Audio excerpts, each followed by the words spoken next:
परमेश्वर के धन्य नाम की महिमा हो। प्रभात मनन के सत्र 1345 में आप सभी का बहुत ही विनम्रता के साथ स्वागत करता हूं।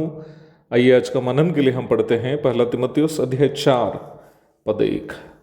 परंतु आत्मा स्पष्टता से कहता है कि आने वाले समयों में कितने लोग भरमाने वाली आत्माओं और दुष्टात्माओं की शिक्षाओं पर मन लगाकर विश्वास से बहक जाएंगे।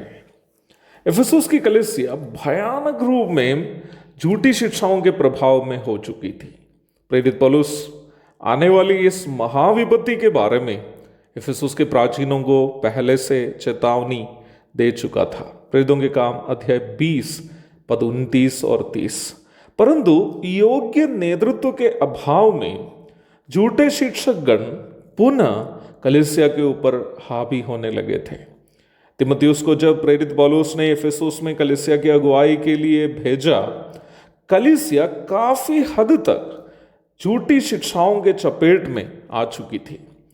वर्तमान काल के ज्यादातर मसीहियों की सोच यह है कि कलीसिया सामना करने वाली सबसे बड़ी समस्या मसीही विरोधियों से होने वाली सताव है, जबकि यह सोच पूर्णतः गलत है।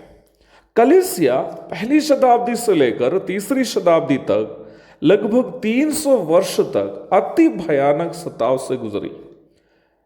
एक ही समय रोमी शासकों से और यहूदी धर्म से कलीसिया को सताव का सामना करना पड़ा था पहली शताब्दी में। परंतु उन 300 वर्षों में कलीसिया जितने रफ्तार से बढ़ती गई, उतना रफ्तार से बाद में कभी भी कलीसिया बढ़ी नहीं।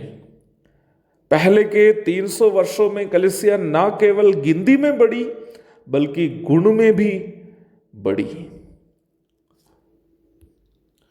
परंतु तीसरी शताब्दी में रोमी सम्राट कुस्तुनदिनोस अथवा कॉन्स्टेंटाइन के धर्म परिवर्तन के बाद यद्यपि कलीसिया मसीही विरोधियों से होने वाली सताव से तो बच गई, परंतु झूठी शिक्षा और सांसारिकता के कारण कमजोर होने लगी।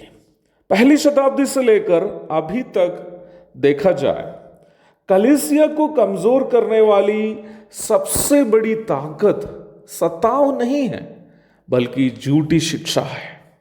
भारत में भी कलीसिया के दुश्मन ना ही संघ परिवार के सदस्य हैं, ना ही मुस्लिम कट्टरवादी हैं, बल्कि कलीसिया के दुश्मन उन झूठे शिक्षकगण हैं जो लोग प्रभु की कलीसिया में झूठी शिक्षा फैलाकर अपनी रोटी सेक रहे हैं।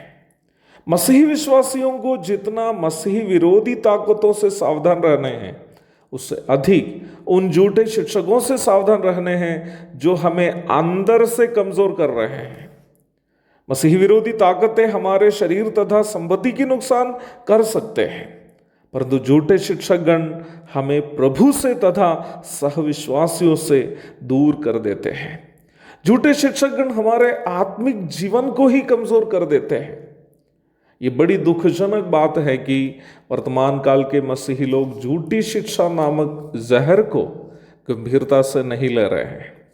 प्रारंभ में पढ़ी गई पद में पौलुस झूठी शिक्षा की भयानकता को स्पष्ट करने वाली एक गंभीर तथ्य को पाठकों के सामने प्रस्तुत किया है। कई बार हम विश्वासियों की सोच यही है कि झूठी शिक्षाएं मानुषिक त्रुटियों का परिणाम है। Many of us think that false teachings are the outcome of human errors, जबकि पौलुस उस धारणा को यहाँ गलत साबित किया है। प्रेरित पौलुस स्पष्ट कर रहा है कि झूठी शिक्षा मानुषिक त्रुटियों का परिणाम नहीं है बल्कि भरमाने वाली आत्माओं तथा दुष्टात्माओं की शिक्षाएं, अर्थात झूठी शिक्षाओं का उद्गम ओरिजिन मानुषिक समझ का अभाव नहीं है, मानुषिक त्रुटि नहीं है, मानुषिक कमजोरी नहीं है, बल्कि दुष्टात्माओं के द्वारा तैयार किया जाने वाला षड्यंत्र है। इसलिए ही मसीही विश्वासियों को इस महाविपत्ति के विषय में सतर्क रहना अति आवश्यक है। प्रभु दया करे तो आने वाले दिनों में हम इस विषय की अधिक चर्चा करेंगे। तब तक के लिए आपसे विदा हो जाता हूँ। प्रभु के धन्य नाम की महिमा हो। आमीन। मारा नाथा। जन्मे